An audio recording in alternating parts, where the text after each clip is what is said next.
screen, message. Hey, so this is called the vocal shortcuts and Apple hid it in accessibility settings. Let me show you how you can actually use it.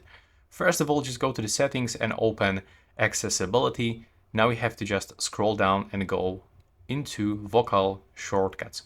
Make sure that you turn it on, and now you are able to add action. So for example, if you want to take screenshots, like in my case, you have to search for a screenshot shortcut. We can find alphabetic order, so it's quite easy to find something.